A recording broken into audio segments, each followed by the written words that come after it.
Hello दोस्तों, आज हम बात करेंगे सुप्रीम कोर्ट की। सुप्रीम कोर्ट यानी उच्चतम न्यायालय भारत का सर्वोच्च तथा अंतिम अपीलीय जो न्यायालय है वो है सुप्रीम कोर्ट। सुप्रीम कोर्ट की गठन भारतीय संविधान के अनुच्छेद 124 में किया गया है तथा अनुच्छेद 124 से लेकर के 147 तक इसकी शक्ति तथा अधिकार क्षेत्र के बारे में विस्तार से बताया गया है। हम अगर इसके कार्यों की बात करें तो ये संविधान का संरक्षक है। इसके अलावा संविधान की व्याख्या करने का अधिकार सुप्रीम कोर्ट के पास है।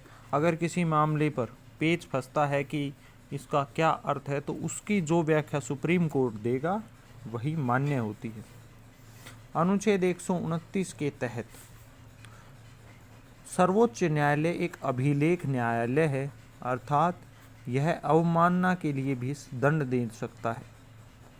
अगर कोई सुप्रीम कोर्ट की अवमानना करता है तो उसके लिए ये दंड दे सकता है। वहीं अनुच्छेद 131 के तहत दो राज्यों या राज्य और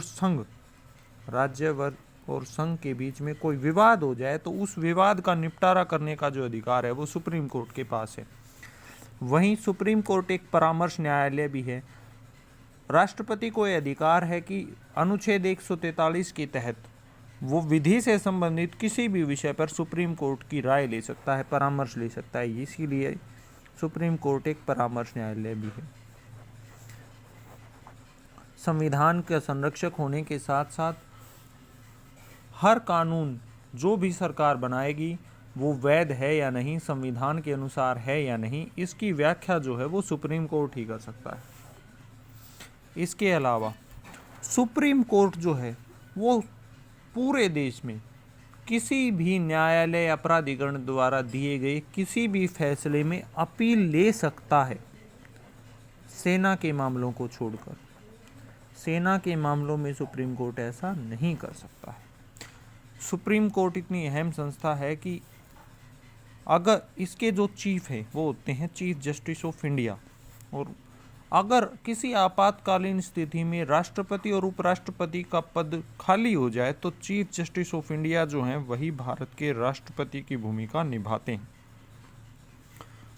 सुप्रीम कोर्ट का गठन 26 जनवरी 1950 को संविधान के तहत किया गया। उससे पहले अपने देश में ब्रिटिश जो न्यायपालिका थी वो काम करती थी, लेकिन संविधान लागू होते ही संविधान के तहत ही सुप्रीम कोर्ट का गठन किया गया। सुप्रीम कोर्ट ने अपना काम 28 जनवरी 1950 से करना शुरू किया और जस्टिस हीरालाल जे कानिया H.J. कानिया जो थे वो पहले चीफ जस्टिस बने थे।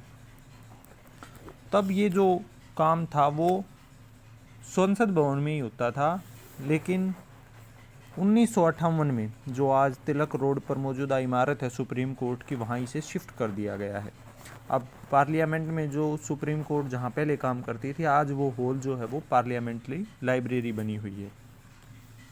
इसी तरह से सुप्रीम कोर्ट का जो मुखिया है वो CJI है, यानी चीफ जस्टिस ऑफ इंडिया है। Chief justice of India Bharat के राष्ट्रपति को शपथ दिलाते हैं तथा वो कोलेजियम सिस्टम के हेड हैं। कोलेजियम एक कमेटी होती है जिसमें CJI तथा सुप्रीम कोर्ट के 4 दूसरे वरिष्ठ जज शामिल होते हैं तथा कौन से जज की नियुक्ति कहाँ होनी है इसका फैसला जो है वो कोलेजियम ही करता है। Thank you.